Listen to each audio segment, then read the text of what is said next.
Você já sentiu culpa por ainda estar vivo? Por acordar e perceber que, apesar de tudo, ainda respira, e isso doer? Dostoiévski não acreditava no inferno como um lugar. Para ele, o inferno era um estado. Uma consciência saturada de memória. Um coração que nunca esquece.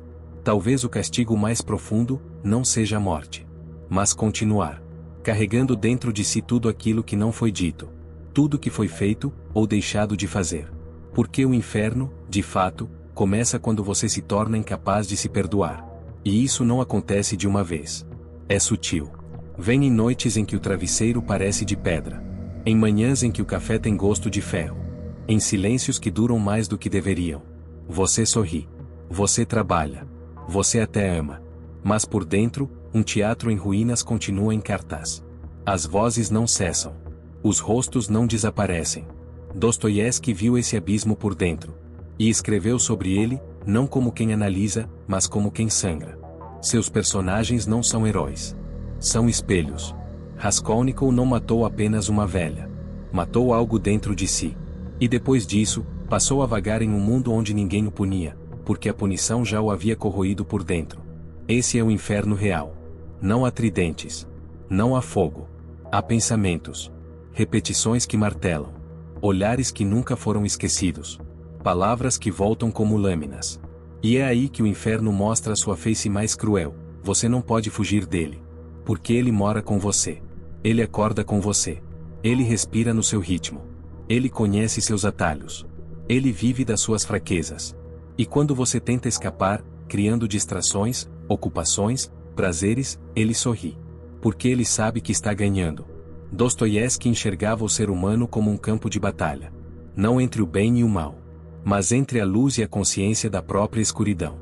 Você pode ser um santo na aparência, e estar em guerra por dentro. Você pode ser admirado, e ao mesmo tempo, carregar em silêncio um segredo que te dilacera.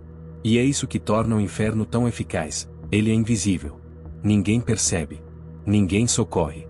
Porque por fora, tudo parece bem. Mas por dentro, há um grito que nunca cessa. Há uma cela onde o carcereiro é você mesmo. E a chave, você perdeu no dia em que fingiu que nada tinha acontecido. Porque depois de certas coisas, você não se permite mais ser feliz.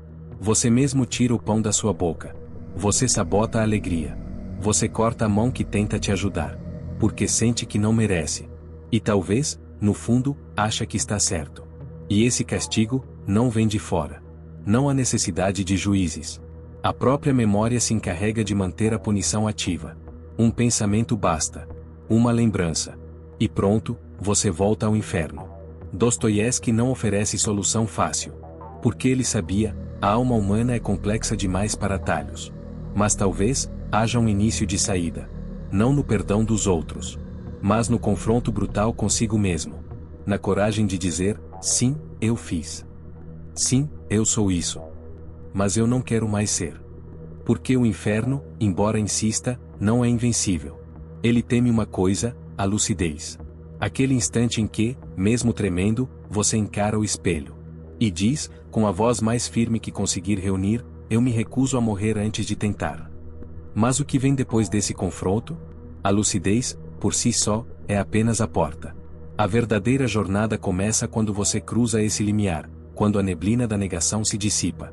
É um território inexplorado, assustador.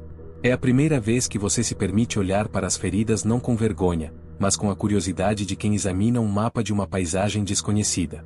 Você percebe que as ruínas do teatro, que antes pareciam intransponíveis, são feitas de tijolos que podem ser movidos, pedras que podem ser empilhadas de outra forma. Não para reconstruir o que estava lá, porque isso é impossível, mas para construir algo novo, talvez mais sólido. Dostoiévski, em sua obra, mostra que o sofrimento tem uma função. Não é um fim em si mesmo, mas um catalisador.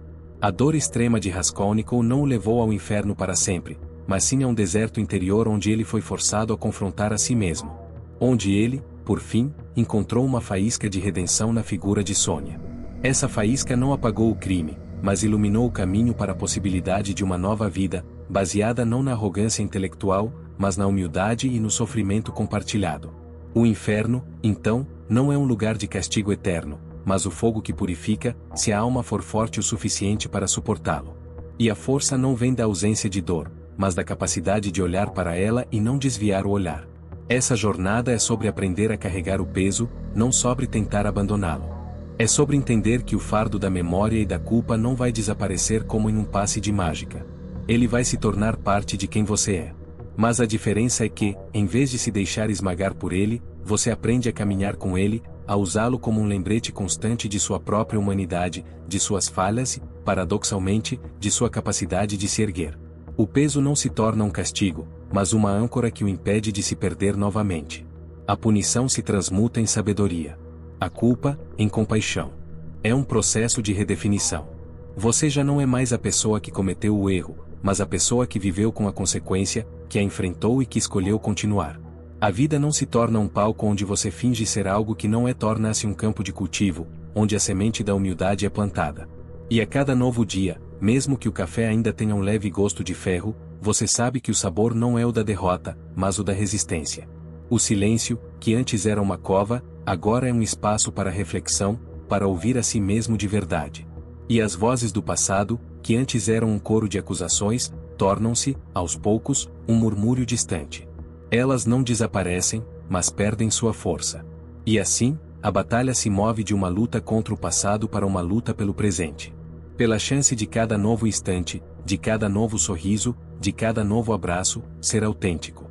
Não um sorriso de fachada, mas um sorriso que brota da terra árida do seu interior.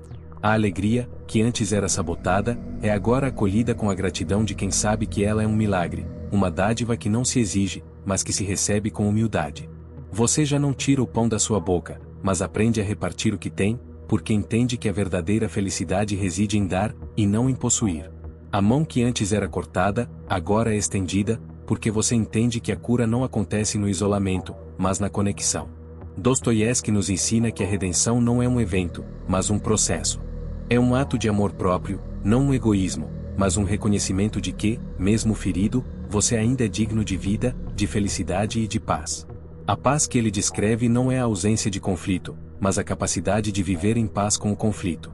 De aceitar que o bem e o mal coexistirão em você, mas que a sua escolha, a cada instante, é o que definirá a sua alma. A lucidez não é o fim da dor, mas o início da liberdade. A liberdade de não ser mais prisioneiro do passado, mas arquiteto do futuro. Um futuro que pode não ser perfeito, mas que será, inegavelmente, seu.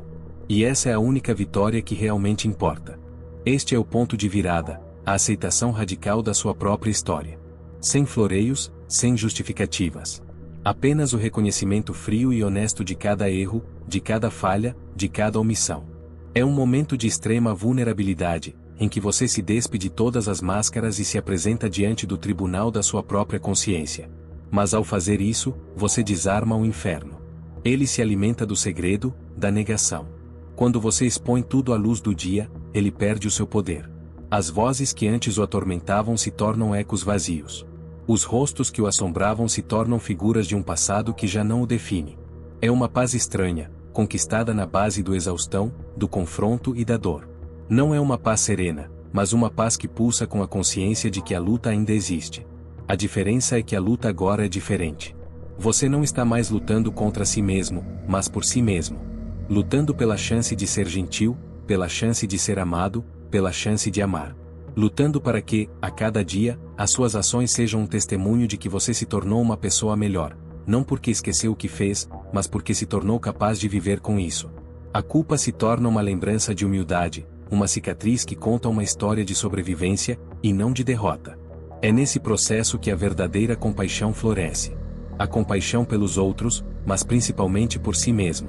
Você entende que, se foi capaz de cometer um erro, qualquer outra pessoa também é. E essa compreensão o liberta do julgamento. A empatia se torna sua nova linguagem, porque você sabe como é estar no inferno. Você pode estender a mão para alguém que está lá, não com a arrogância de quem oferece uma salvação, mas com a humildade de quem oferece uma companhia.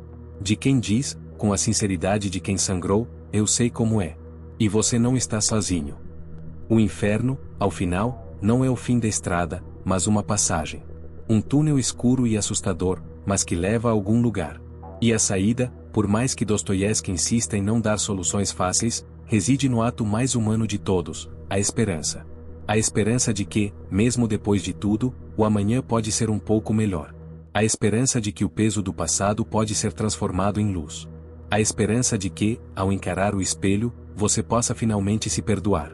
E nesse ato de perdão, você não apaga a história, mas reescreve o futuro. Você não esquece a culpa, mas a transforma em um guia. E a vida, que antes era uma punição, se torna uma segunda chance. A segunda chance que você, no fundo, sempre soube que merecia.